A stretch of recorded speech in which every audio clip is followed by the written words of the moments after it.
Good afternoon. It's so good to see everyone, and what a great attendance here at the ASC, so thank you all so much. Let me say a couple of things. First, there's plenty of seating up front. It's not church. We're not going to take a collection. So, and I showered this morning, so everybody should be okay. It really is good to see everyone. Make sure that the sugar cookies, or for me, I would call them pan de polvo, are really, really good. So I had one earlier today, so I encourage each of you all, if you haven't had any, have some. They're really, really good. What a pleasure to see everyone. Thank you all so much for coming out. This is actually the fourth. We have two more left, two campuses left next week. And then we'll be done with another spring set of town halls. Lots and lots to share. Really excited about sharing with each of you all what we've been working on, where we're headed, what you all have accomplished, and certainly excited about that. And let me say a couple of things. Just in particular, as I see Mr. Garcia, who's taking a picture of my best side right now. So, so let me say a couple of things. You're going to see a lot of amazing photos, and I'm going to highlight a photo by our student. But almost every single one of those amazing photos in this presentation was taken by this gentleman. So he does a great job. He drew the short straw. He takes pictures of me a lot, which I feel for him. And because you can't make me look better than what he does. So I certainly appreciate that. So all the pictures, an amazing set of pictures that are in there, are his. And again, we can't thank him enough for the great work that he does. Yeah, absolutely. He deserves a hand of applause. Thank you, Mr. Garcia. The only good thing from his past career as a paramedic, at least you're not having to deal with life and death situations. If all of a sudden I start having chest pains, I'll let you know. I feel more comfortable now, knowing you're a prior EMT. The other thing that I want to say is I want to mention two different individuals as well. So the presentation is fantastic, as they always are. And if there's anything in the presentation that's bad, it's my interpretation or my discussion of the slide. The slides are amazing. 2 weeks ago yesterday, so April the 4th was Wednesday evening, and it was an evening that I was telling folks, and I know this one's being streamed, so those of you that are watching it again, then you're bored, and thank you for watching it again if you've been on one of the campuses. It was going to be an early evening for me. It was 6:10, and I said, Pam, I got to go home because I want to get on the tread. I got to pack. I have a trip tomorrow, and so I'm going home early, 6:10 p.m. And she said, well, I'm going to follow you because I want to move my vehicle because I'm still wrapping up the town hall presentation. And so we walked out the side door here at the ASC, and we're walking, and Pam started walking on the rocks. And I said, Pam, don't walk in the rocks, walk in the sidewalk in front of me. And as she was coming over to walk on the sidewalk, she tripped. And she lost her balance, and she was not able to regain her balance, and she had a fall and fell on the curb, the concrete curb, on her arm. And so Pam broke her arm in both bones in her right arm. So Pam is at home resting, and if she's watching, then she's really bored. So I hope that she's not. But she's resting and she's recovering, and so certainly send my thoughts and prayers for a speedy recovery with Pam. She did a lot of this work. Again, you don't realize you have cell phones in a situation like that, or at least I didn't. And so I went inside to call for help instead of just using my cell phone. And I asked Rachel, Pam's had a fall, and of course Rachel was still working. Can you please call for help? Went back out. Paramedics were really good. They came very quickly. But she was dealing with that pain, and as the ambulance took her, and I followed the ambulance, Rachel came back in, went into our office, and immediately copied all the files that were of all the presentations. I think I had 3 pending presentations. Took those, finished all those up, just the kind of people that we have. That Rachel's amazing. So Rachel and Pam deserve all the credit for this outstanding presentation, and so I thank them both for the great work. And let's jump right in. The master plan. I know a lot of times, and I've heard, which I find odd, but I appreciate it. I heard a lot, are we really going to do it? Absolutely, we're really going to do it. I don't believe in planning just to plan, although in here you can hear about SAC-COC, and for SAC-COC we have to plan just to plan. But with regards to the master plan, we truly are building the future. For the students that we serve, for our faculty and staff that support those students along in their higher educational journey, we really are building these buildings. It's a really exciting time.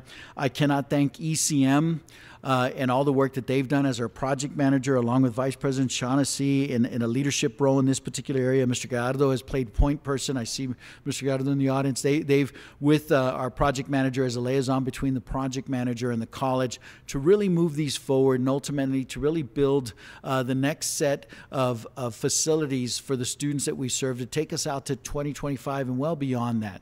And so really excited about that. Mr. Lobato and his team have been instrumental in this as well. Trans Mountain. That was the first project. So those of you that are from the Trans Mountain campus or are in the Northeast, they were first to the saddle. They moved forward. This is a project cost, a total project cost of about $6.75 million. We had the groundbreaking on the 15th of February, and anticipated completion of that project is spring of 19. It's about a 14-month project.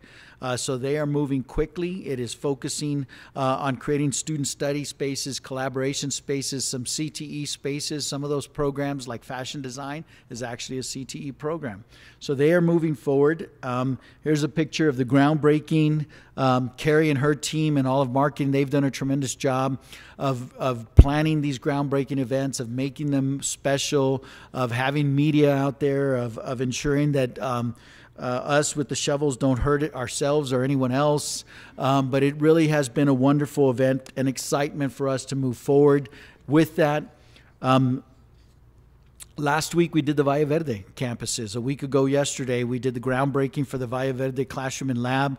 This particular project is the largest project. It's 106,000 square foot of classroom and lab. Going to really focus on STEAM. Science, technology, engineering, and math, and I certainly appreciate that they threw the arts in there as someone who has that background.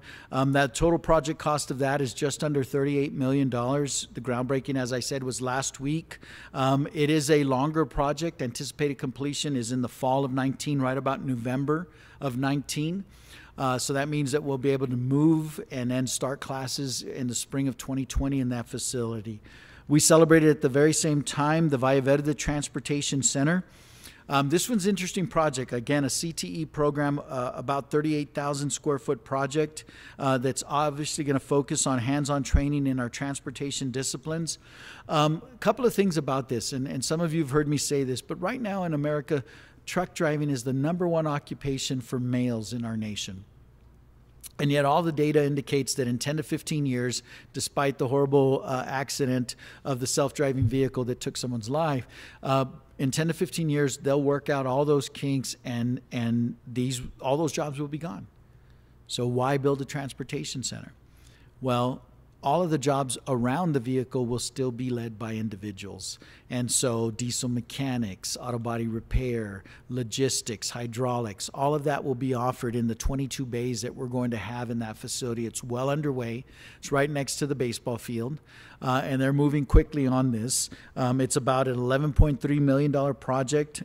We anticipate that completion in the spring of 19, which means we get to move in late spring and hopefully start offering classes in the summer of 19, if not in the fall of 19. But excited about that project and really helps us get more in line with the statistics of the program offerings that we have at the institution. Right now, we're still a little over 87% academic transfer. And not that there's anything wrong with the academic transfer programs, it's that there's a demand for the CTE programs. And our students would enroll in them if we had that opportunity and more facilities and space for them to do that. So we're making sure that we move forward with that opportunity. Mission Del Paso, I was at the Mission Town Hall this morning. That project is about a $17.5 million project, really focusing on the growth of the Far East Side in our county. That campus, there's not a lot of space to spare, if any at all. So we really need to focus on offering classroom and lab space for those students and for that campus. The groundbreaking will be this summer. And we anticipate it's about a 14, 15-month project that it'll be ready in about the middle of the fall of 19 session. Excited about that project. Rio Grande, this was probably the hardest project, and we haven't even started. We haven't even had a groundbreaking on this particular project. A couple of things about the project. Let's talk about the scope of the project, and then I'll talk about the process. Again, these are all CTE programs. The community tends to not realize that nursing and allied health programs are all in the career technical education programs.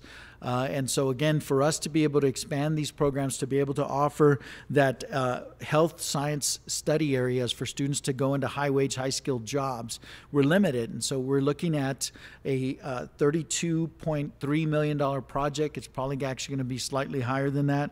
We expect the groundbreaking in the summer. This project, all of our projects go, we wanted everything to be done by the fall of 19.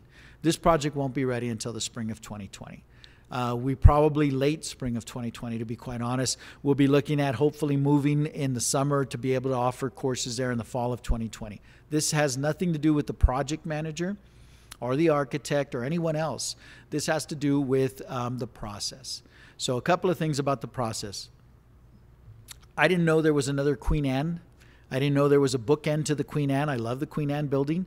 We didn't realize there was a bookend, but apparently there was a bookend. And apparently around 1998, 1999, there was also damage to the building. There was a fire of some sort. There was damage to the building. The college asked for permission to destroy that facility, and the Historical Commission said no. For whatever reason, we chose in the middle of the night to destroy that facility anyway. Again, the current board and I we wouldn't have done that. But I can't go back 20 years and fix what happened. None of us can. We don't have that power. And so as a result, somewhere along the line, a parking lot was approved because we actually built the parking lot over what used to be there. And so the process was the Historical Commission, and I certainly understand it, they were not happy with the institution. Past Tuesday, City Council unanimously approved our request to move forward. A lot of folks worked on this, and I can't thank them enough. The project ECM worked on this. Mr. Barro, Mr. Gallardo, Vice President Shaughnessy, and their teams, they worked on this diligently, and we finally are moving forward, but that did delay the project. And so as a result, this one will not be ready by the fall of 19. We're looking at, again, this is a 2-year project. This one's going to take from groundbreaking to completion 731 days. So this is going to be a long term. So as I tell the folks there, good news and bad news. The bad news is we're taking 92 spots of parking.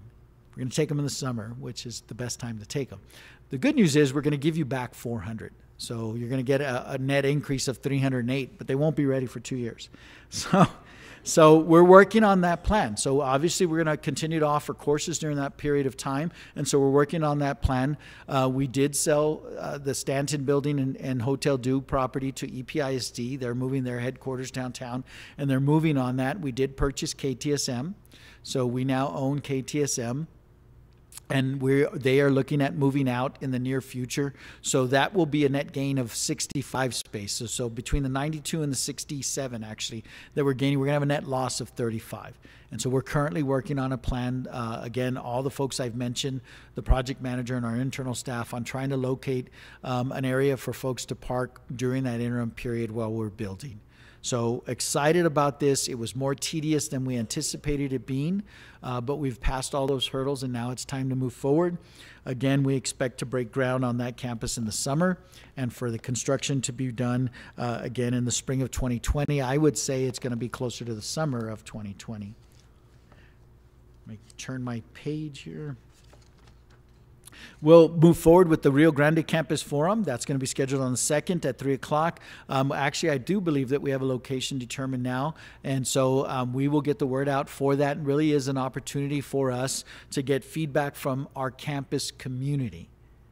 That's the other thing that you saw on the news. These are our bonds. These are the college's resources. This is not part of a general obligation. I'm going to get to that shortly, but it's not part of a general obligation bond. And we did not create a community advisory committee. When we go and look at a general obligation bond, we will absolutely create a community advisory committee from the entire county, specific to the 5 campuses plus the 6 campus that we're going to construct at Fort Bliss.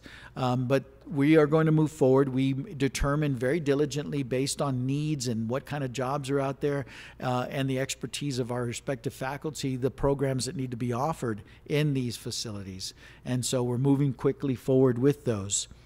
Northwest is the next project. We expect those competitive sealed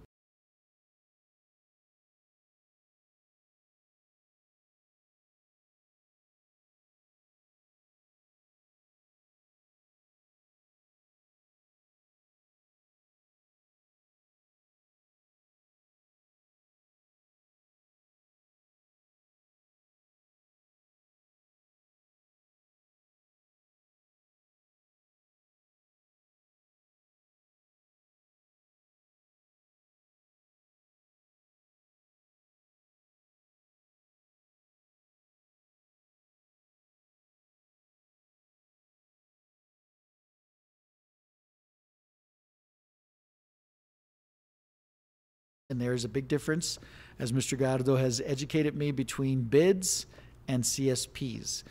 So as we move forward with those CSPs for Northwest, they'll be coming in shortly. That's going to be about a $9.5 million project. We will break ground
and move forward. Dr. Arona and our team ensuring that. I can't thank many of you that are in the audience and many of you that are on your respective campuses. You see the amount of individuals, nine different committees, plus a technology support team, because again, all of these will be state-of-the-art and high-tech buildings. I certainly appreciate everyone's effort, and it doesn't stop. Yes, the construction phase will begin shortly on all of these. Actually has begun on at least 2 of the projects already. And will shortly begin on several others. They'll all begin by the summer, all of them, all 6 projects on the 5 campuses for us to be able, again, to build the future for the community that we serve. Again, Carrie and her team, they've done a great job. There's lots and lots of information for the master plan on the information about the campuses, about the events. There's campus displays. If you come into our office, you see the displays there regularly for us to be able to see them. There's flyers, brochures, all the events. The deans and the respective campuses have those. We have those in our offices. And if you don't want to talk to us, you can go online. And you can see all of these online. So it's Building the Future website. There's a link off our homepage. It is buildthefuture.epcc.edu. And you can go in and we'll be regularly updating that so you can see the progress of where we are in each of these areas. It is imperative for us to move forward. I'm sure all of you all live in different parts of the city and county that you see based, obviously, Isleta is moving forward with $421 million. I drive home on Montwood every day and I see what they've done at Eastwood. That's coming up rapidly. Then El Paso moved forward with nearly $2/3 of $1 billion, or over $2/3 of $1 billion in the far west side, and they're moving forward, including their new central offices in the property we used to own. And then Socorro just this past November passed $448 million.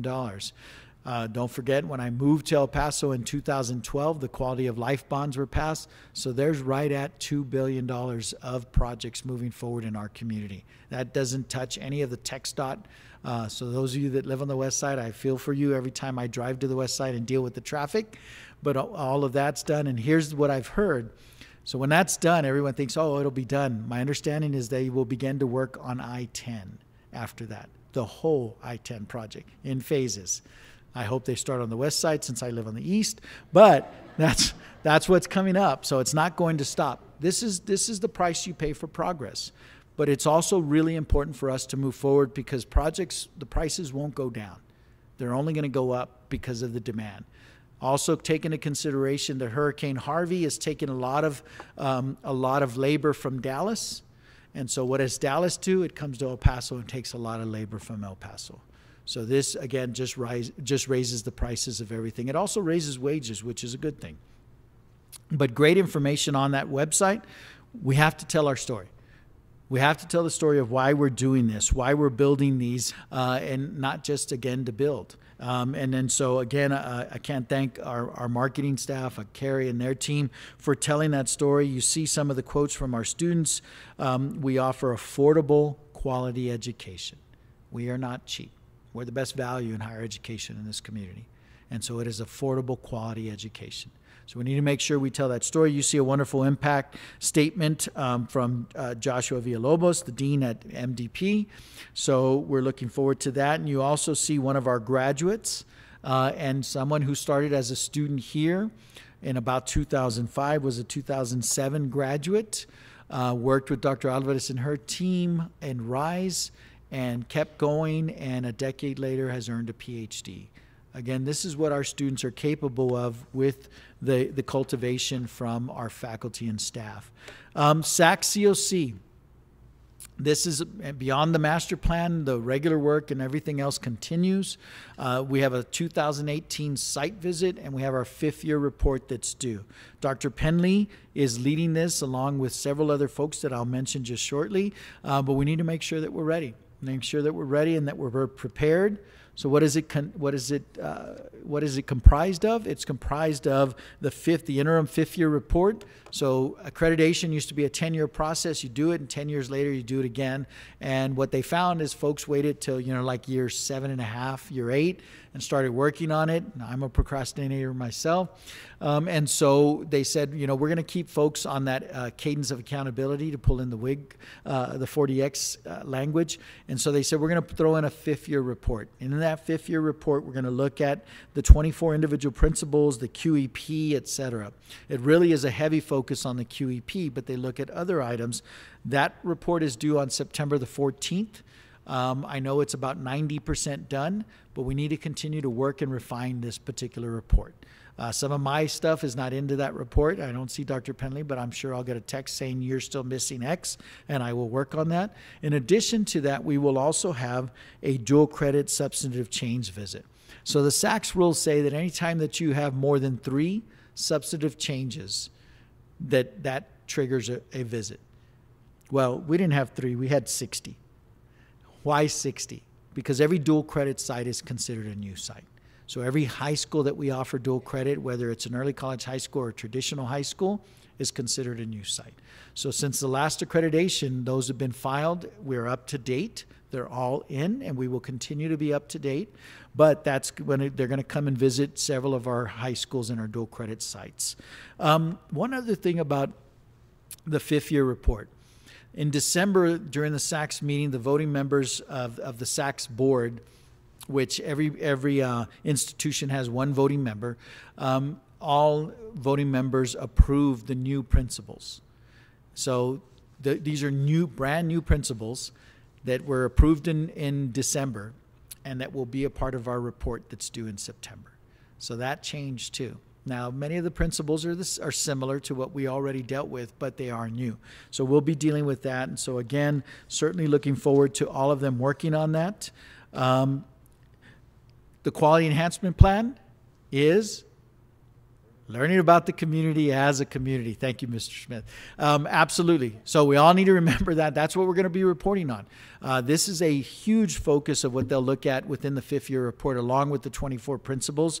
Dr. Quiroz has led this effort with many of our faculty, in particular in the English discipline.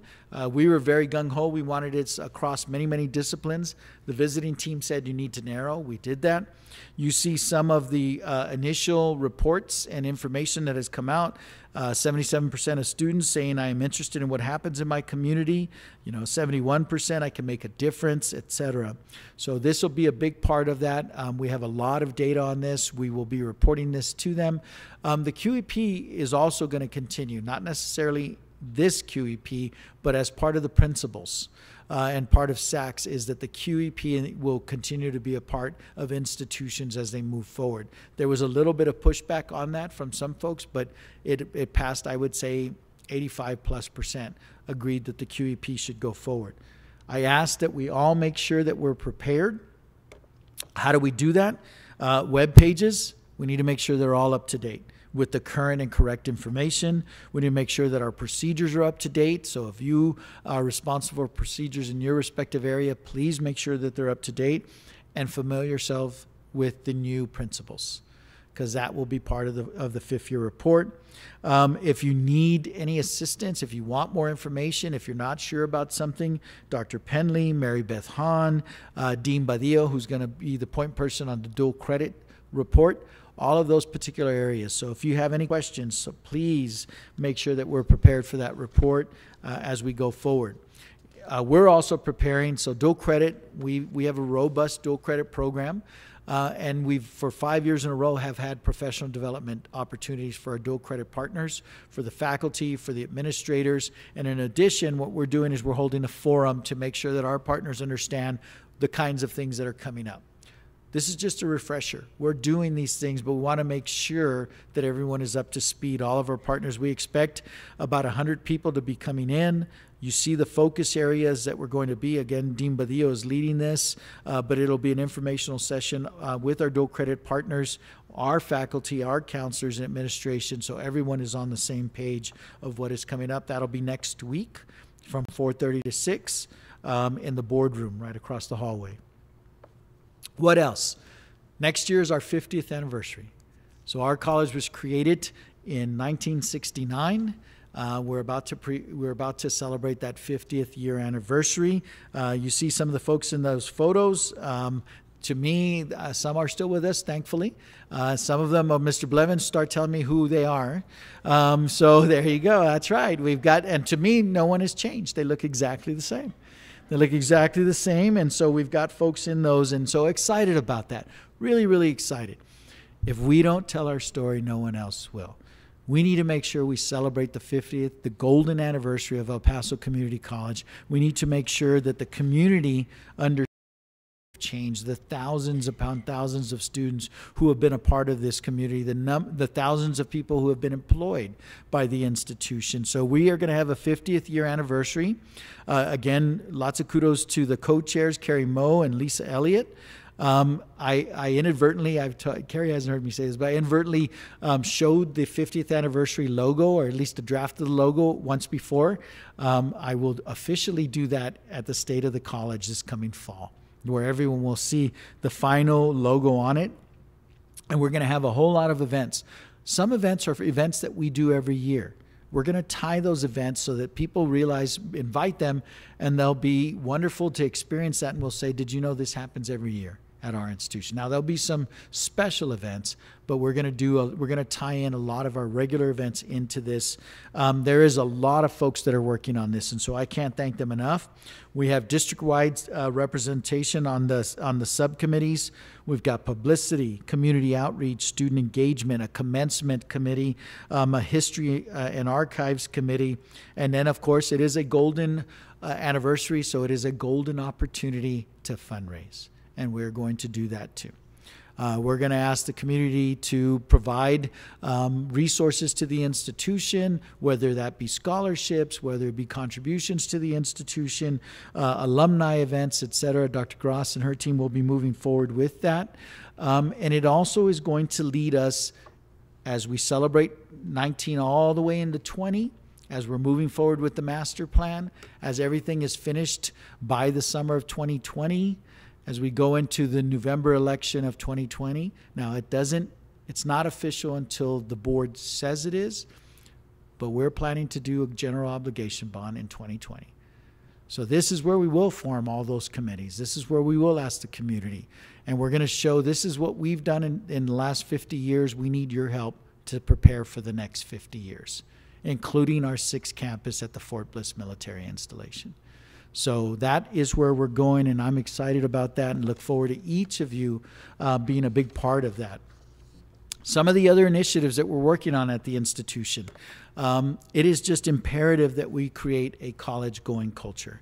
And so that's why you see that young man and that young lady in those wonderful T-shirts of future college students, and how college begins at our institution. It begins in kindergarten, and quite frankly begins before that, but we want to make sure that we create that college-going culture. It is absolutely imperative. So what are we doing, and what have we done in the last year? So we adopted a couple more elementary schools. In December of this past year, we adopted Canutillo Elementary. It was actually Pearl Harbor Day, and it snowed actually pretty heavily on the 7th there on the far west side. It was a great event. Mr. Uxer was very kind to join us. So we did that one with Canutillo. Then we went to the far east side. It didn't snow, but it was pretty chilly there as well. The next week with Clint, in partnership with Clint ISD, we did Frank Macias Elementary and adopted that one. Ms. Nájera was very kind to join us at that event. Again, a real opportunity to create that college-going culture. So that is the 5th elementary school in 5 different school districts that we have adopted as part of our mission. We have 12 school districts. We have 7 more to go. You also notice that we started with the 5 largest school districts. We're going to keep going until we get all 12. So the goal is to get a couple more next year, or this 18-19 year, and then we'll continue to go until we have all 12 school districts with at least 1 elementary school that we show them how to create that college-going culture. So that's on the K through 5 side, where we start building that. And there's real reasons for that. So, in kindergarten, one of my favorite books, Everything I Ever Needed to Learn, I Learned in Kindergarten by Robert Fulghum. So when they're that young, we haven't told them what they can't do. You go into a kindergarten class and you say, how many of you can draw? And they all raise their hands. How many of you can dance? Even I, when I was in kindergarten, would raise my hand then. Now I wouldn't dare. But, we ask them, and they can do everything because we haven't told them they can't yet. And so that's the reason we start with elementary school, is to really build that consensus and that understanding that college is a part of their future.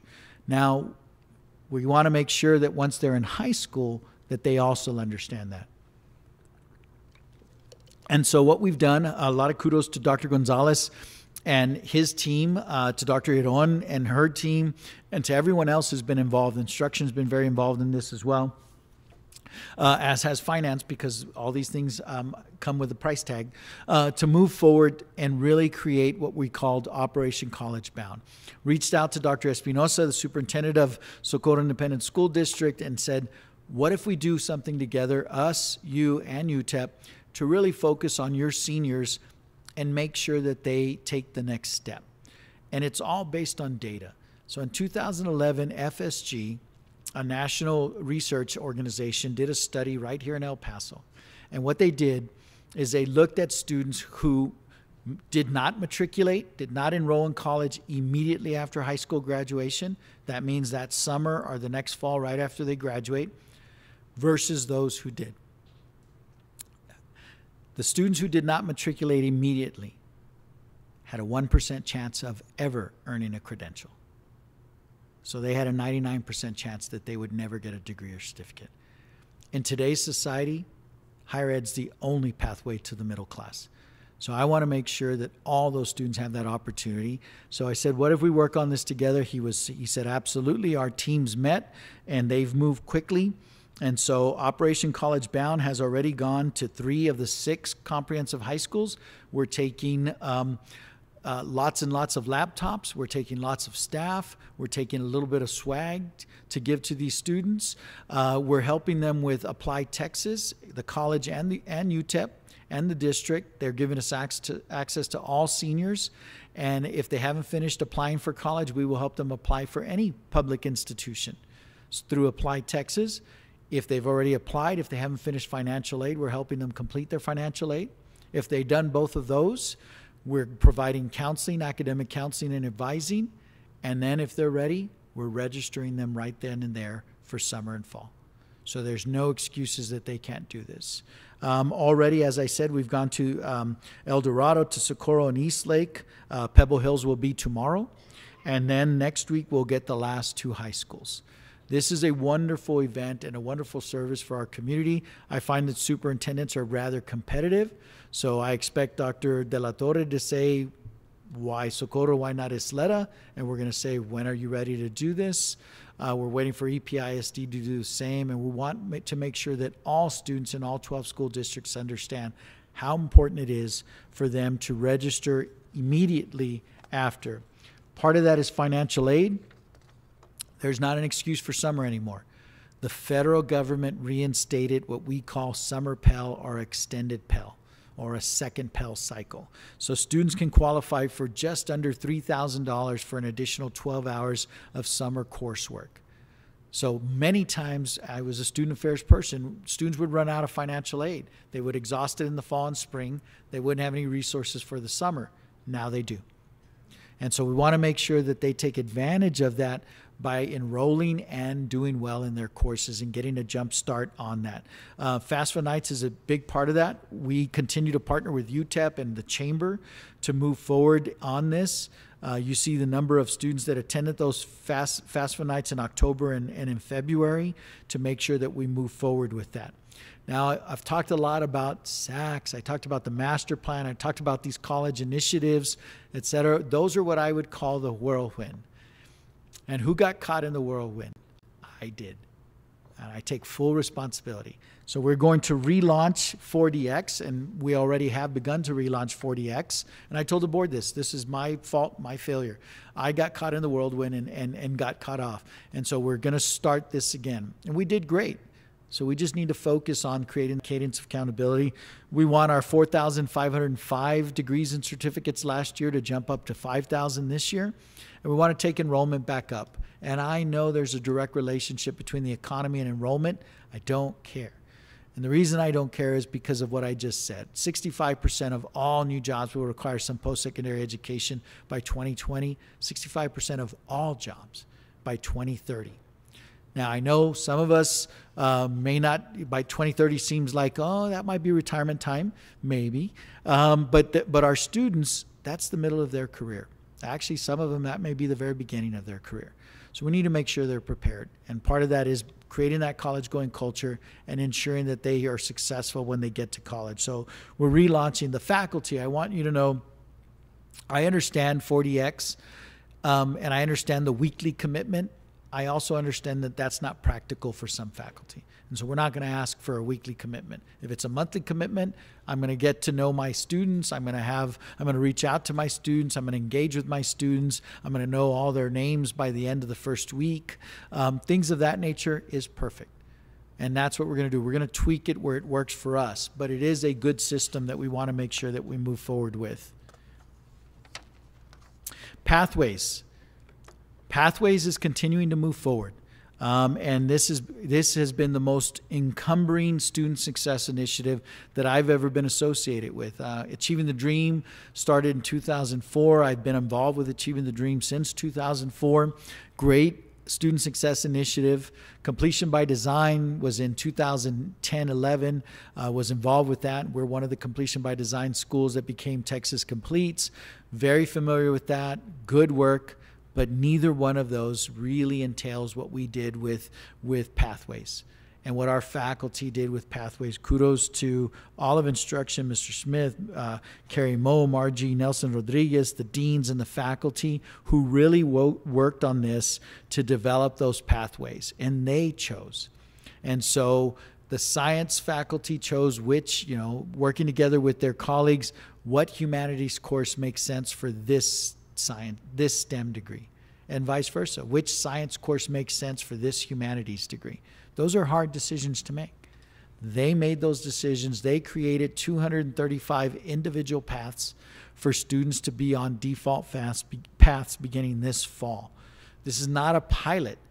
This is all approximately 4,500 new students that come to the college.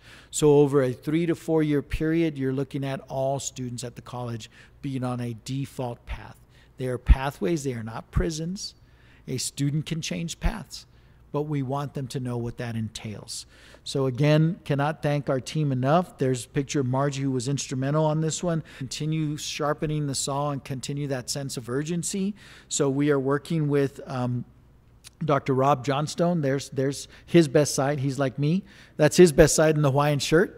And so Rob's always in a Hawaiian shirt. Again, I've seen him in 20-degree weather in just the Hawaiian shirt, no coat. So he is, many of you have met Rob. We're continuing to work with him and his team at NCII, National Center for Inquiry and Improvement, to really make sure that we focus on pathways and we do it well. So certainly excited about that work and moving forward with that. Texas Pathways continues. And so certainly excited about Texas Pathways as well.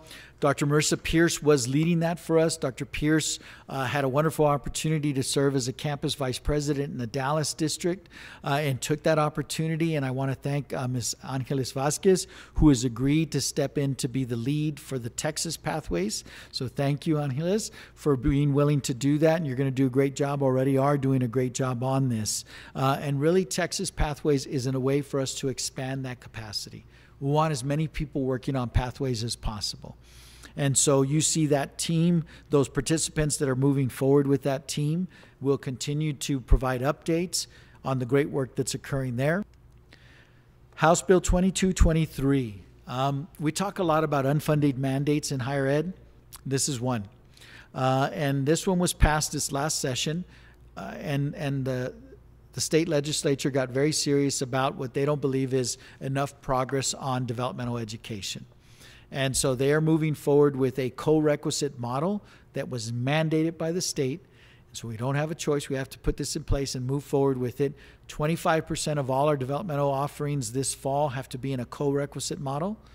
Fall of next year, 50% have to be offered in that mode. And then the following fall, 75% have to be offered in that model. And so we're moving forward with that. You see that work group for HB 2223 from Ms. Aguilar down to Mr. Velasquez and everyone in between that are working diligently on that.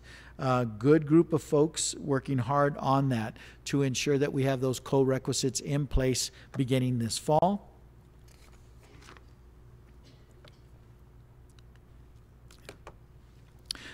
Textbooks. Textbooks cost a lot of money. And so despite tuition and fees rising in the state, textbooks continue to rise as well. And we've gotten ahead of that by being a part of the Open Educational Resources Grant. The partner colleges are Alamo Colleges, Austin Community College, and San Jac. The four of us are working together through Lumina and through Achieving the Dream to develop this. We already offer 124 sections, are comprised of 32 courses impacting over 3,000 students. They have 80% successful completion. So think about, I remember being when I was in the STEM area in engineering, paying $400 for textbooks, for one or two classes. And so that is a whole lot of resources. OER, we have a $20 flat fee for all the open educational resources to be able to provide for that particular course. It saved our students, just what we've done to date, about $300,000 in textbooks. So we take this very serious and we're working forward. It's also exciting in the omnibus bill that was passed a few weeks ago that's going to add $1.3 trillion to the debt. In that big bill, $5 million was set aside for OER. And in that kind of a budget, that massive kind of a budget, that's a drop in the bucket, but it is in the bucket. And so it's exciting for us to see this at the national level starting to gain traction for OER. I want to thank Dr. Penley, who served as the project lead for that, Professor Estrada, and our OER dual credit librarian, Carrie Ann Gardner, for the great work that they're doing. This is going to continue to expand. And I guarantee you the publishers will find a way to offer OER. It won't cost as much as textbooks, but it's going to cost more than $20, I'm sure. But it's going to bring the cost down. And ultimately, that's what we're trying to do for students. Ms. Lujan and our counselors and advisors, really want to thank them for the great work that they're doing with Early Alert in our first year experience program. If you notice on the chart, you'll notice the green bar is the one to focus on. And so if you look at that, those are students that have participated in the Early Alert. And you'll see that it is a statistically significant, and I know it's hard to see for you all from there, so I'll tell you that if you look at 16 and 17 versus the fall of 16 versus this past fall, 82% of students that were in these block were successful. That is statistically significantly higher than the 76 and 74%, and they've reduced the number of withdrawals as well, from 7 and 9% down to 5%. So this is a great retention tool that we will continue to move forward with and expand for our students to be successful. Ad Astra. This is another area that instruction with Mr. Smith's office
IT, Dr. Iron's team, as well as Student Services, Dr. La Chica Chavez, they've all been working diligently to bring up Ad Astra.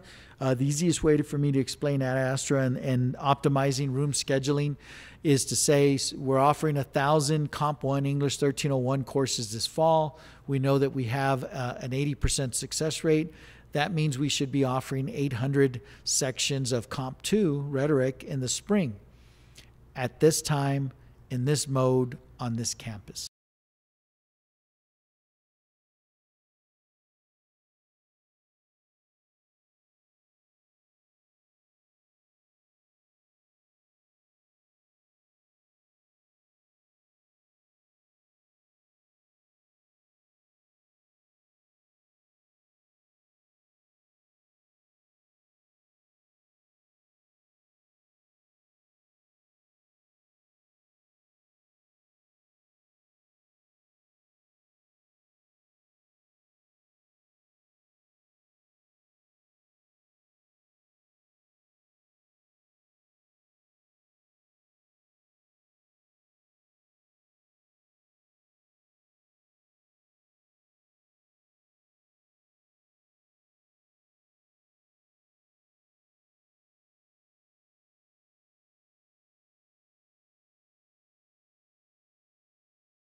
So that's the level of sophistication that Ad Astra has. It'll help us optimize our scheduling.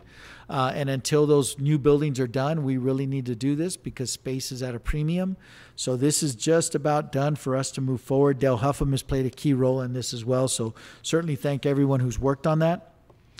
Our culinary arts services, Chef Guerra and Chef Nickerson and their students do a tremendous job. And I'm fortunate to have a lot of events where we're able to showcase that, and they prepare amazing meals, whether it be for hosting folks from outside, from the city, from the county, for our legislators, whether it be someone who's visiting the institution like the Sachs folks, we show this off. We do this with a lot of different individuals, the board, et cetera. And every now and then I'll ask the chefs, can I just have a sandwich? Okay, it doesn't have to be that fancy. And even the sandwiches are fancy, but it all tastes good.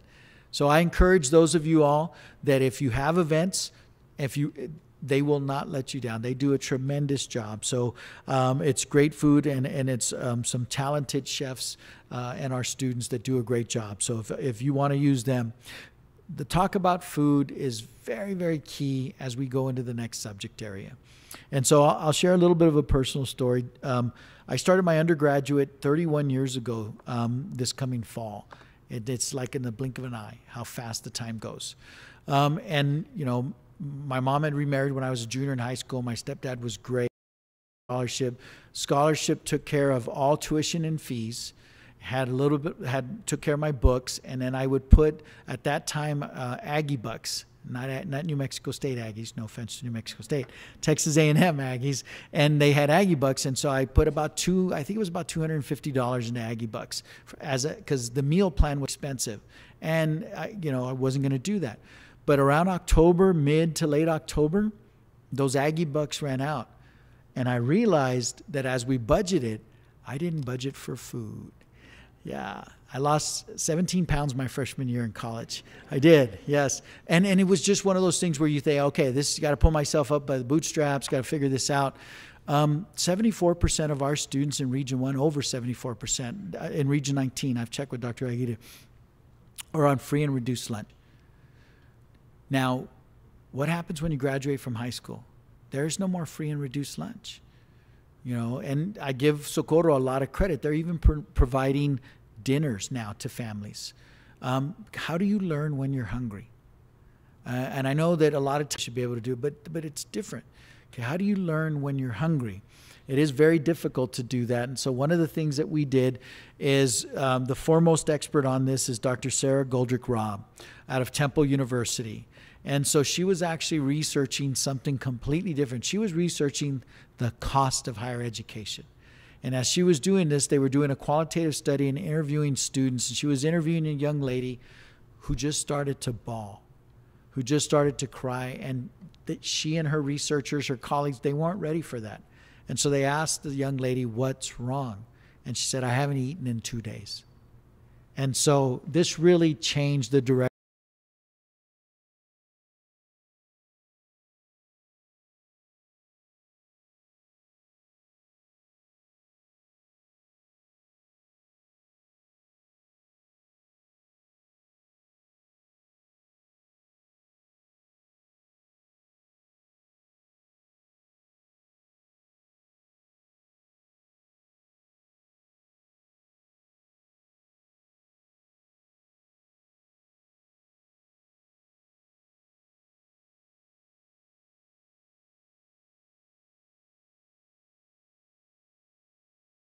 The trajectory of what they were studying, and have really come to find that this is a serious issue at most institutions of higher education, in particular at community colleges. So we didn't reach out to Sarah. Actually, UTEP reached out to Sarah. Kudos to them for doing that. And Sarah said, I will come to El Paso and speak at UTEP, but only if I speak at El Paso Community College as well. And so they reached out to us and we said, absolutely, we're in. And so she was able to come in here and really, I thought for sure, just based on my readings of Sarah and following her on Twitter, I was afraid she was going to come in and say, you're doing all these things wrong. And that's not what Sarah did. She said, you're already headed in the right direction. you've done some of the things that need to be done. And so we're excited about that. Student government really was on this before anyone else. They created a food pantry, so kudos to Ms. Jones and SGA.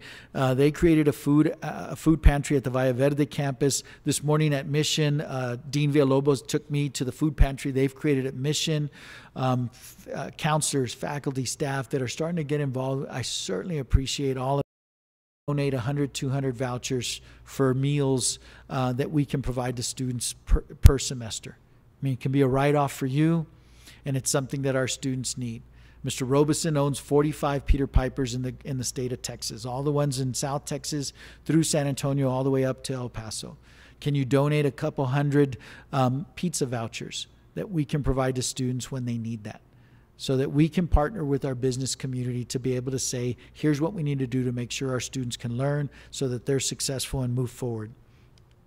Another great event that we've seen is our service learning program.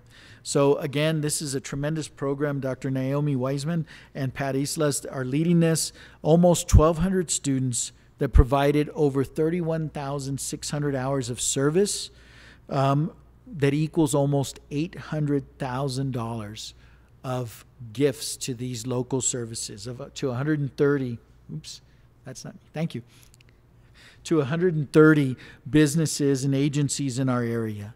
This is a wonderful program. I can't thank the faculty and staff enough for leading this program.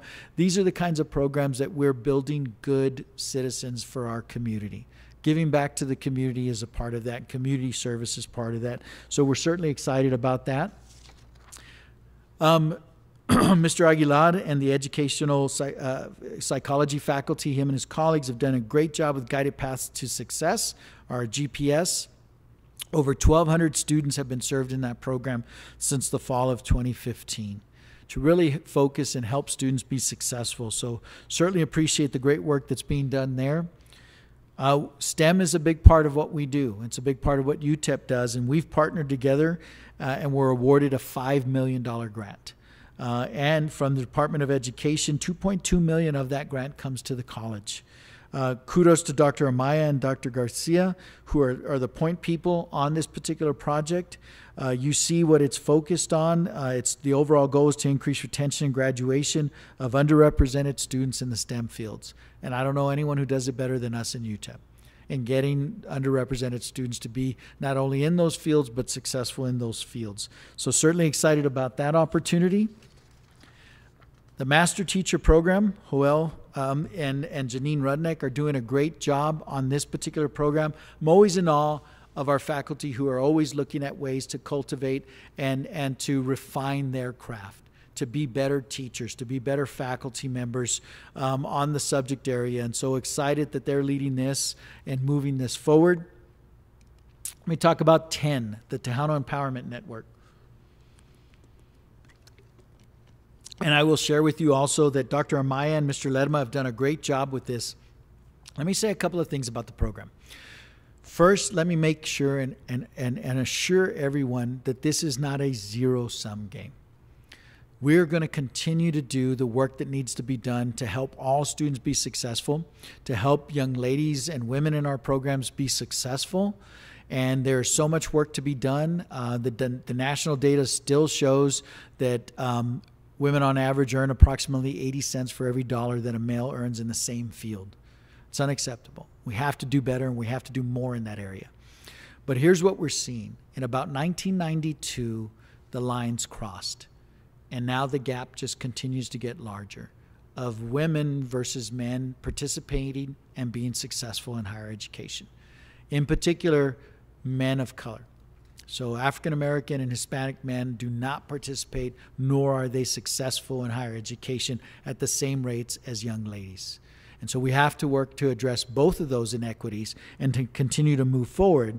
And so a lot of kudos to Dr. Amaya and Mr. Lerma for moving forward with this. They're partnering with Dr. Victor Saenz from UT Austin and Dr. Luis Bonjuan from Texas A&M, who created Project Males to make sure that we do help these students. And so the TEN, the Tejano Empowerment Network, is the program.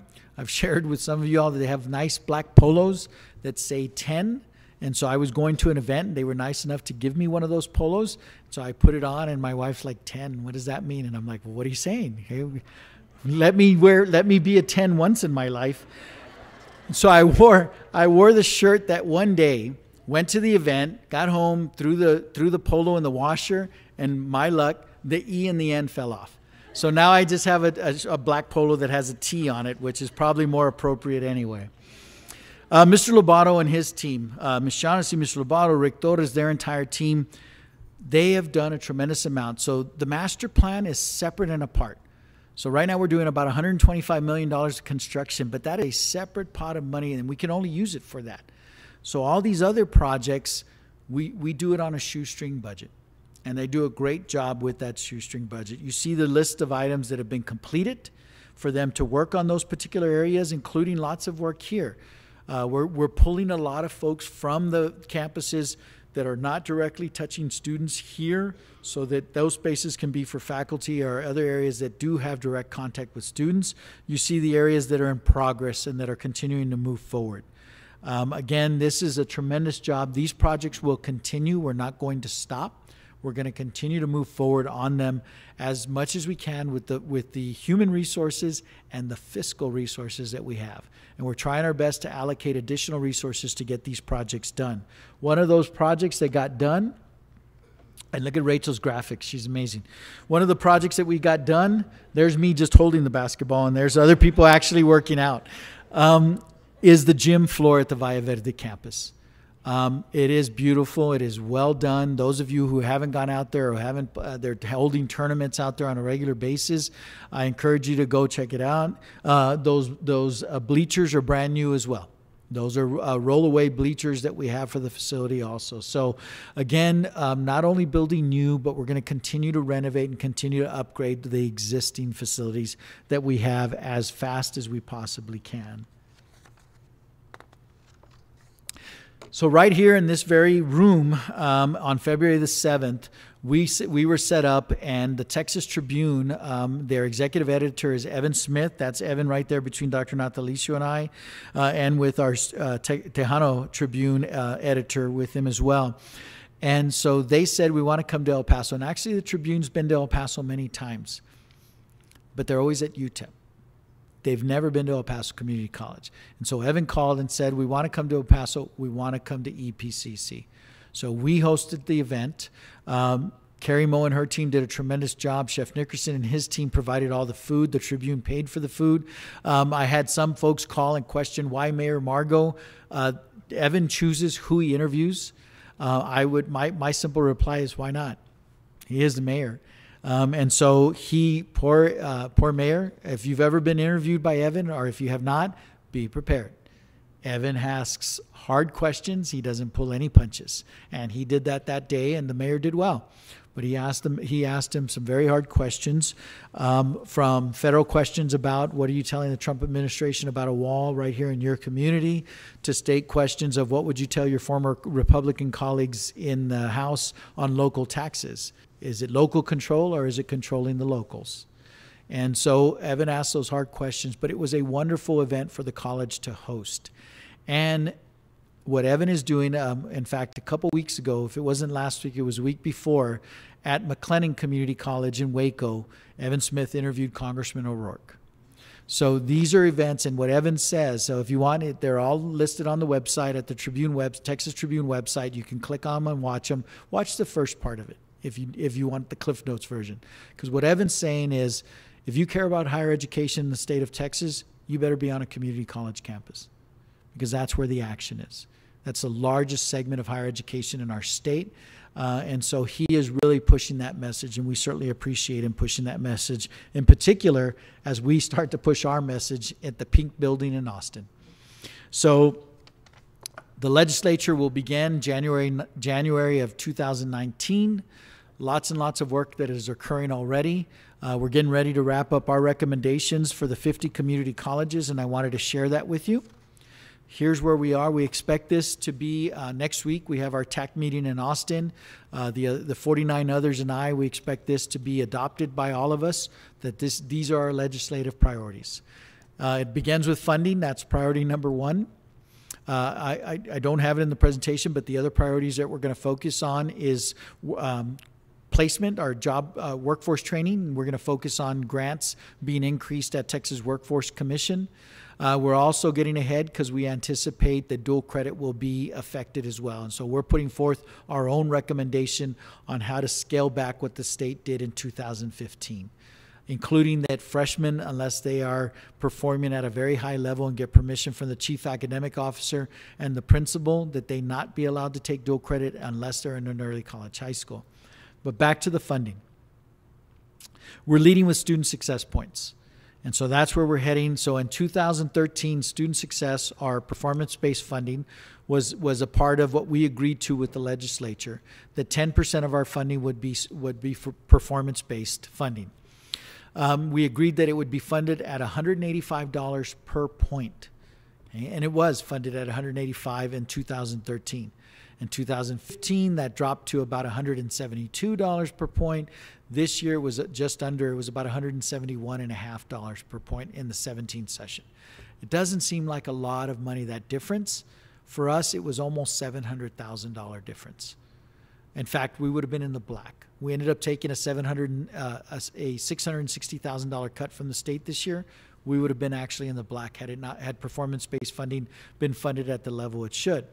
We're taking it a step further, and there's agreement from the Formula Funding Advisory Committee to the 50 community colleges, as well as the coordinating board, that we're going to ask that success points be funded at $215 per point.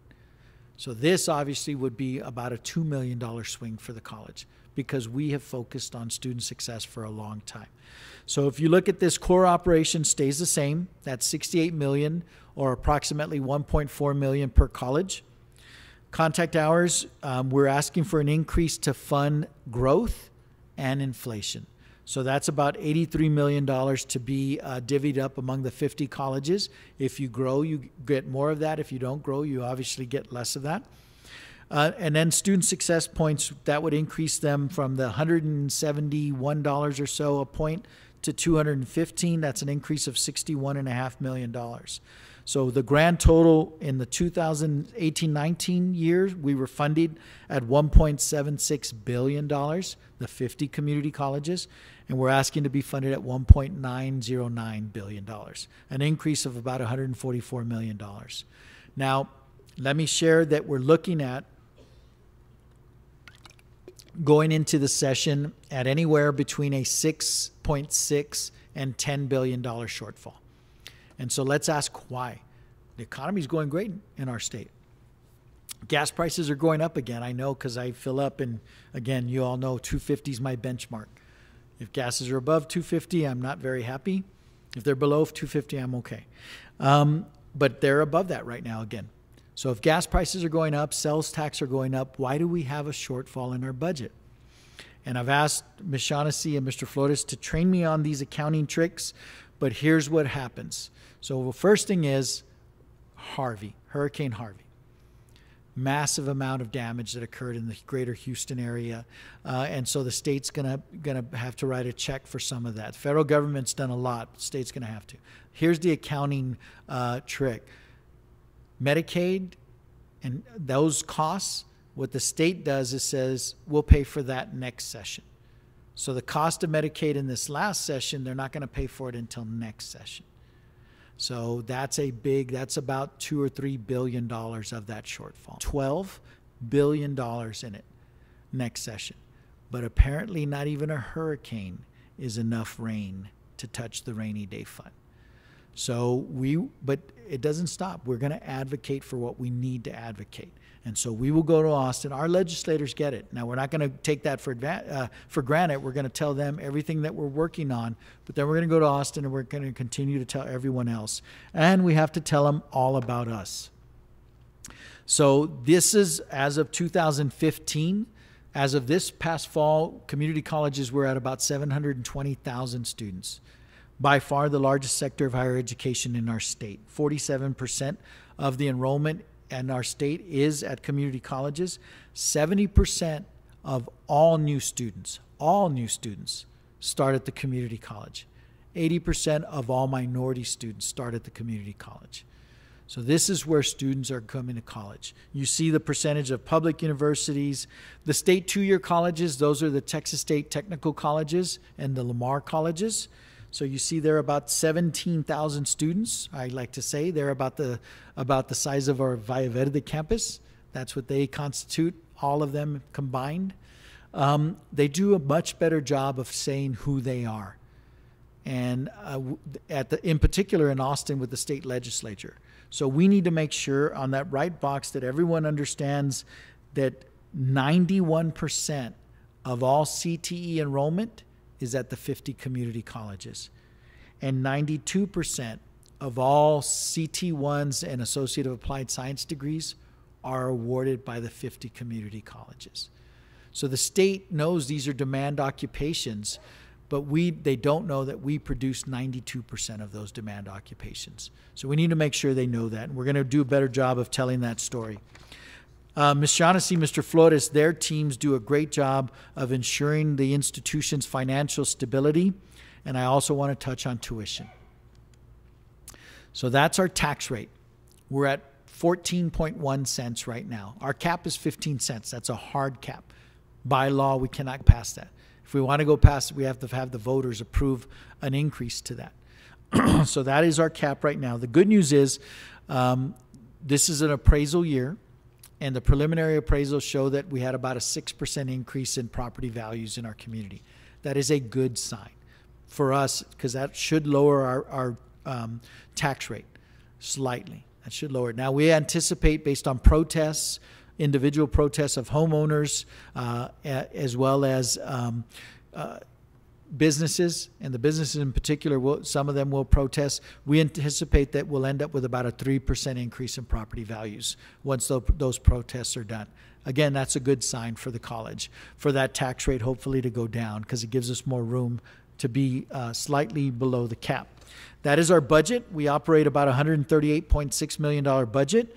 You see right now, and I've shared with you many times, and it's an important message. When we hear about the rising cost of education, we always leave out the massive de-investment from states into education, all sectors. So in 1984, 72% of EPCC's budget was state appropriation. Today, it is 22.94%. So the state has gone from 72 down to 22% in a little over 30 years. So we have to focus and make sure that people know that. In fact, property taxes are now at 42% of our entire budget. But let me remind everyone that we are the smallest portion of anyone's tax bill. We're about 4.5% of your tax bill. The ISDs are about 50% of everyone's tax bills. The city, the county, University Medical Center, all of those are part of the tax bill as well. But we are by far the smallest part. So that's what makes up our budget. Here's how we spend our budget. Each of the NACUBO standards that you'll see in there where we spend those. I want to call attention to instruction. Those are purely faculty costs.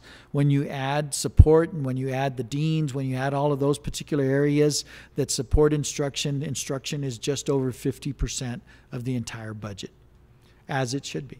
And by the way, the state is supposed to fund all of the instructional costs for colleges. That's why in 1984, 72% of the budget was state appropriations. The state no longer does that, and we make that up through tuition and taxes. The Board of Trustees did approve a tuition increase. 3 years ago now, they asked us to explore 2-year tuition cycles. We did that successfully. And so this is the second time we're doing this.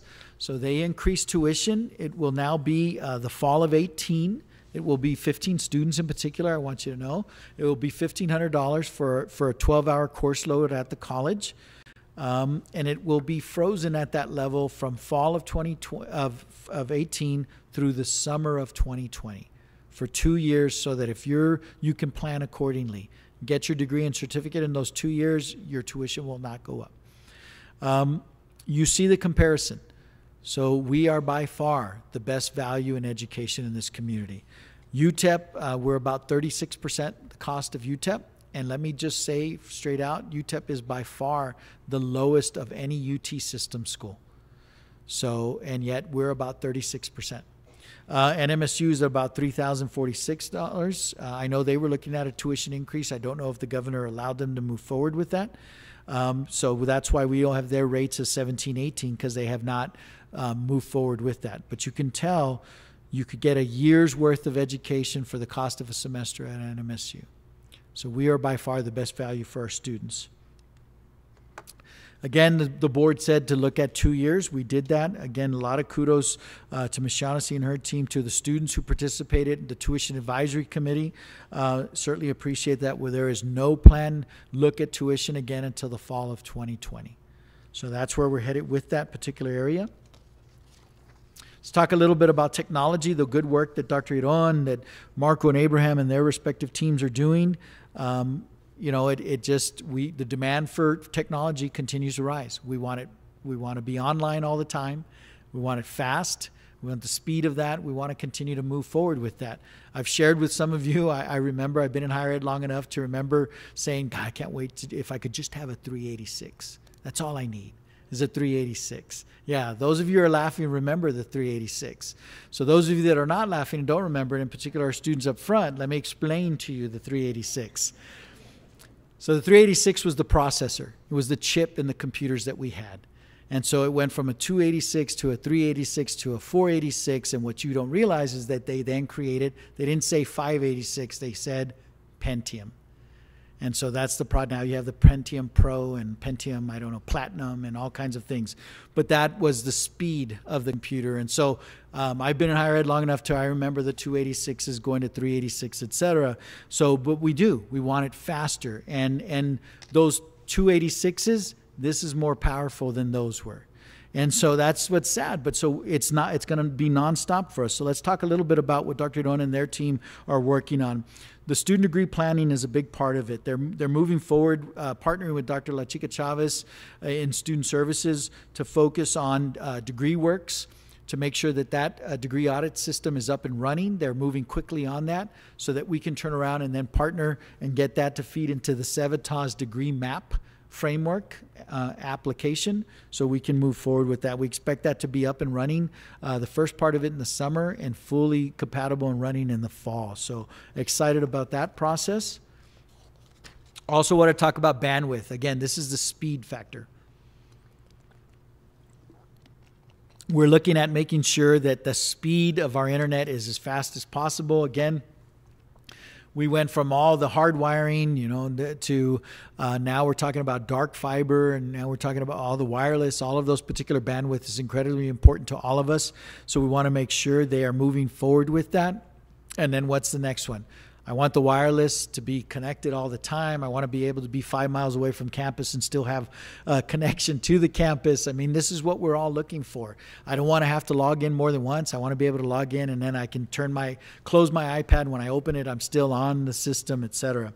So again, their teams are working very hard on, here's the wireless update right now, of upgrading that. It started during the winter break in 17. Phase 1, you see all the different hotspots in this and what they're looking at. Here's another rendition of that particular area, another timeline. So they're looking at detailed AP placement plan for the antennas, the channel usage, all of these different metrics that I have no idea. Here's what I do know. I know how fast it's working. I know if I'm connected or not. And so they're doing a great job of that. So all 5 phases are expected to be done and completed by the fall of 18. So excited about that on all the campuses for them to move forward and continue to do this particular work. All the new buildings, I have to give Mr. Uxer credit for this. He's really pushing and saying, I want these new buildings to be state-of-the-art technology as well. And so we'll make sure that we're moving forward with that. Now, that doesn't mean that we forget the old buildings. We're not going to forget those either. And so Ms. Gomez and her team, again, are looking at 26 classrooms that are being upgraded to have more technology-enhanced classrooms. All of the classrooms in the new facilities will be, as soon as we open those buildings, turnkey, this kind of technology smart classrooms. We're going to continue to focus on renovating and upgrading the technology on the existing classrooms at the same time. So really moving forward with those. Our TV folks are in the back. They do a great job. And so Mr. Ebert and his team, they do such a great job, and I want to bring light to some of the things that they do. Ms. Yanez, I see you here. Your show's on there as well. Mr. Blevins, I see you here. Your show's there. But they produce 70 shows for broadcast, cablecast, inside EPCC, all the events that we have, whether it be elementary school adoption, whether it be groundbreakings, they're filming all of those, whether it be bringing in really high-profile guests, like the diversity committee brought in, Ms. Chavez and her committee brought in John Quinones. I like What Would You Do? Of course, I was out of town, didn't get to go. But the architecture building, all of these different events, EPCC TV is there. And so really want to congratulate them and bring kudos to the great things that they do and thank them for that. Now let's talk a little bit of a celebration. There's so much to brag about, so many good things to talk about, so much to be proud of at our institution. So let's talk about a couple of them. So this is the 11th year in a row that we're ranked first. First in the nation, not first in Texas, not first in the Southwest, first in the nation in awarding associate degrees to Latino students, 11th time in a row, third time that we're featured on the cover. So kudos to our faculty and staff for all the work that you do to make sure that we continue to produce this number of degrees and certificates. Kudos to Carrie for working with them and to make sure that we're on the cover. We've never made that mistake again. We make sure that all of our 500 best friends, community leaders, get copies of this magazine. Here is the magazine. It is really, really well done. I'm going to talk about the cover now. Oh, by the way, the data, just based on what I look at in the magazine, there's no indication that for the foreseeable future we won't be ranked first. We will continue to do that. That's despite really, really big institutions and really big metropolitan areas that we continue to outperform. I want to congratulate Ingrid. Ingrid is a student. She's a very talented student, a photographer. She even makes me look better, and that takes talent. And she did a great job. She got the cover. That's her photo, along with Julio Marin Bustillos and Malaysia, who is on the cover. Malaysia is the young lady, and essentially we want to make sure that that young lady goes from that cap and gown to being like that young man in a cap and gown in college. But I certainly want to congratulate all of them, congratulate Ingrid for having her photo featured on a cover. But I also, as I said earlier when Mr. Garcia was here, that I wanted to acknowledge all the great work and all the wonderful photos that he takes on a regular basis. But certainly excited for that to occur. I talked about Andrea earlier. Ms. Porras Portillo is the Student Government Association president. She's an incredibly talented young lady, and she's quite brilliant, as you can see. She's scheduled to graduate this spring with a 3.96 GPA. I don't know who gave her a B or where she earned a B, but I'm sure she remembers. So let me say a couple of things. She's very talented, really focused on the right things, from the food pantries to emergency loans for students to bringing up to really being to filling up a rig for Hurricane Harvey. Folks that suffered through that, they work student government to focus and get supplies, water, blankets, all the toiletries that they needed to send to them. They did a great job of doing that. Turkey drives for families in need. They've really focused on the right things. Emergency loans for students. And she's obviously been a very good student at the same time. She doesn't have a problem checking me as well. Apparently the transportation center is where soccer fields used to exist. I didn't know that, but so she brought to our attention where our new soccer fields going to be. So we'll work on that. But she's really focused on the right thing, and she's very talented. The Jack Kent Cooke Scholarship through the Jack Kent Cooke Foundation is the most prestigious community college transfer scholarship that exists. They give 47 out this year, and Andrea received one of those 47. Now, she was shepherded and guided by Mr. Brian Kirby, one of our English faculty members who helped her with the application process. This is Mr. Kirby's second Jack Kent Cooke scholarship recipient. He told me he's working on the trifecta now, which is wonderful. I say this to show what our students are capable of based on being shepherded by talented faculty and staff that really care about them. She couldn't have gotten, despite how brilliant she is, she would not have gotten the scholarship without Brian's help, without Mr. Kirby's help. And it just shows what our students are capable, how talented they are when they have a committed, caring faculty and staff that really works hard to promote them and to show the rest of the nation how talented. She's looking at Stanford. I don't remember what other institution she's looking at possibilities of transferring to. By the way, the foundation will pay for her graduate degree as well. So she's well on her way to doing some great things. And again, she was provided lots of guidance by the Mellon Foundation. Quite frankly, didn't even know community colleges existed a few years ago. So a lot of kudos to our team partnering with UTEP. So you see, again, there's Mr. Kirby with Margie Nelson Rodriguez. They were the point people. They were the PIs and co-PIs on submitting this grant, a $2 million grant to the Mellon Foundation. $651,000 of that grant will come to the college. It is going to be focusing on expanding collaboration in humanities. So I'm very happy. We need more of everything. STEM is vitally important. We are once again a military-friendly school. We're one of the top colleges and university for military students. I want to thank Mr. Ayub and his team for developing the military paramedic training program. So excited about that program and what they provide to our community. Dr. Mitchell. So I haven't been to the Rio Grande campus to do this town hall yet, but I want to acknowledge for all the campuses, you know, every one of these programs has a different accrediting body. So they all have different accrediting bodies and standards, and these are the 5 most recent that they've gone through. And they've met all of those accrediting agency standards and surpassed many of those. So we're very, very proud that from diagnostic medical sonography all the way to respiratory care and the 3 programs in between have been rated as meeting those standards or exceeding those standards this year. So great job, Dr. Mitchell, and all of the faculty and staff in those particular programs.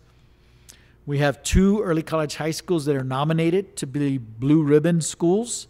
The Mission Early College High School and the Northwest Early College High School. So kudos to Dean Villalobos and to Dr. Tena and all the faculty and staff that contribute to those respective high schools. You know that our early college high schools are outstanding. They're very, very successful. No one has better benchmarks than we do. Dr. Espinosa is sharp, and he wants to make sure that all of his students have an opportunity to partake in these wonderful early college high schools. So they have received approval from the Texas Education Agency to go into a planning year for their next 3 early college high schools in partnership with the college: Aztec Early College, Falcon Early College, and Pebble Hills Early College. So they will go through a rigorous year of planning with us, and they anticipate receiving approval to start in the fall of 19, which will take us to 15 early college high schools. Now, the expectation is that they continue to perform at the level that our 12 current early college high schools or enhance that performance. Right now, 74.2% of our early college high school students receive their associate's degree before they graduate from high school. The national average is 24%. So we want to make sure that we continue to set the bar and raise that bar. Let me talk about our athletes. They do a great job. The women's cross country for the 5th year in a row this past fall were regional champions. You see Shalay Wan, and then you see Ocean was 6th place, Michelle was 8th place. They were regional champions, all while maintaining a 3.29 team GPA. So kudos to them and to Coach Hinojosa and his team. They did a great job. Our young men finished 2nd at the regionals. They were runner-ups. And you see from Michael, who was in 3rd place, Sammy in 4th, and Bose in 10th. They had a 3.01 GPA. So great job for our cross-country team. Let's talk a little bit about our half marathon team. Our young ladies were national champions once again in November of this past year. So certainly excited about them. You also see the team GPA of 3.74. This was at the championships. They were runner-ups, our young ladies, and you see our men were in 5th place. I know Coach well enough to know that runner-up's not good enough, so I know that he'll be working on it. But can you imagine being able to be that successful and maintaining a 3.74 GPA? I haven't seen Mr. Hinojosa at any of these, so you all will see. So what I tell him is, right here, I can't tell if those are long shorts or short pants, but I'm going to give him a hard time about that when I see him. So he's styling those. I don't care what he wears. It's how well he produces and makes sure that those are student athletes. So excited about that. And how can I tease him when he's Coach of the Year? He was the cross-country Coach of the Year in 2017. And so certainly excited about that. So they were regional champions and Coach of the Year. Very proud of the great work that they do. Let's talk a little bit and wrap this up with some announcements. Remember, we're not only the best place to start, we're the best place to finish what you start.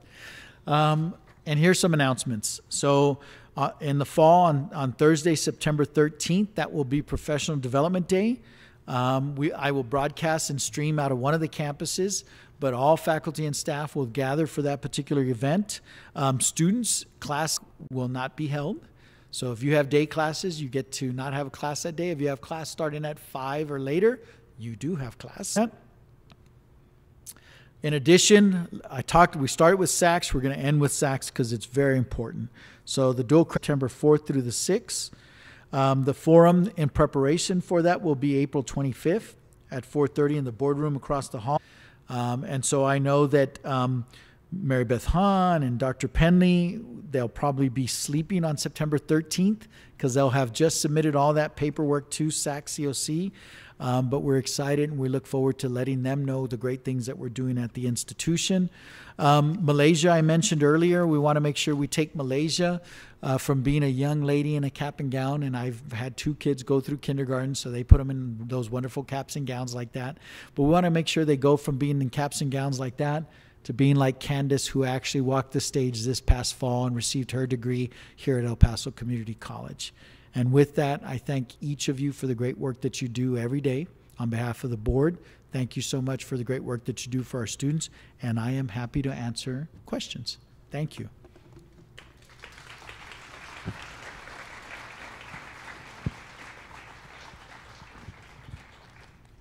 Mr. Blevins, this is like the teacher-master relationship. Basis or every other day, I cross paths with one of my former students. Yep. And I usually ask them, what are you doing now and what have you been doing for the past 10 years? Do you be willing to let you use that email to contact them 10 years after they finish? And so you can find out what our students are doing and what they have been doing. Yeah, it's a great, so there's so many slides to share. And I ask all of the areas, all of the vice presidents to provide slides. And to be quite frank, Dr. Iron, that was one of the slides she provided. There's so much good information. The hardest part is to trim down. We are looking at moving forward with having email access and EPCC email that will be available to students that they'll have from this point forward. And so, yes, those are things that Dr. Iron and her team are looking at and ensuring that we have that availability to make sure that we can communicate with not only students, but with retired faculty and staff as well. In particular, Mr. Blevins, as we go forward in 2020, I want to make sure that I can remind you to vote in November of 2020, since we'll have a bond issue on that. I won't tell you how to vote. I just need to make sure you vote. We absolutely, that's one of the things we're looking at moving forward with. Other questions? Great question. Mrs. Yanez. Yes, ma'am. 2020 is the census. Mm-hmm. Mm-hmm. Really important for funding for communities. You haven't shared anything about your thoughts on the 2020 U.S. Census? My thoughts are, so the state of Texas has been for quite some time the fastest growing state in the union. There's no indication that that will stop. It is vastly important that everyone fill out that census. We may not agree with the questions that are asked on that census, and I'm sure the courts will determine what should be asked, but it's really important for our communities. And the Constitution is very clear about the census. It says all residents. All residents should be counted. And so we need to make sure we do that. There's a lot to gain and there's a lot to lose. Based on the growth, I think Texas is in line to receive an additional 3 congressional seats. And so we need to make sure that we do that, and that those all count. Texas will count more in the Electoral College. Lots and lots of things for us to do. So there's lots of federal funds that are tied to that. We need to make sure that everyone fills those forms out. I agree. Other questions? Good question, Ms. Yanis.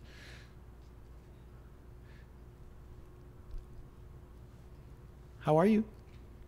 Mike's right behind you. Dr. Serrata, Yes, ma'am. the fiscal picture looks quite stringent. Will there be an opportunity for you to ask for raises for staff this year? There'll be an opportunity. And What might you propose? yeah. So I'll share with you, and I mean, I've shared with the board. Well, actually, I haven't shared with the board. My proposal is a 3% across the board increase. I think that's something that we have to have a strong position on with regards to the Board of Trustees. So there's a couple of things. Tuition and fees, the board obviously voted on a significant increase in tuition and fees. Now it'll be flat for the next 2 years, but that will go into effect in the fall. In addition, there's reasons why I believe in higher education at my core. I mean, I'm a first-generation college student, so I believe in it in my core. And so not only for the benefit that it provides to our residents, but also the reality of what its impact is on our budget as well. So I don't remember ever saying, God, this is going to be a great session. I just don't remember that. I'm sure there was a time. I don't remember that time where we said, oh, there's a lot of money and we're gonna get what we need from the legislature. We're gonna go to Austin and we're gonna ask for what we need, and we'll see where we end up, but that's not going to change my recommendation to the board. So my recommendation is that we move forward with an across the board salary enhancement. I don't think you're old enough to remember when it was really good. But you recognize that I am in PSA, and we heard a nasty, nasty rumor that vacation will not be paid out to retirees at the level that it is now. Is that true or not? No, it's not true. No. Yeah. Thank you. Yeah. So those are interesting. Yeah. I mean, and thank you for asking me. That's my favorite, is that there's a rumor. I'm very transparent about it, all of it. No, that's not true at all. Now, that doesn't mean the state. I have no idea what the legislature is going to do, but it'd be interesting on what kind of a mandate would come forward, but that's not true. That rumor is completely incorrect. No. Anything else? No? Well, thank you all so much. Have a great afternoon.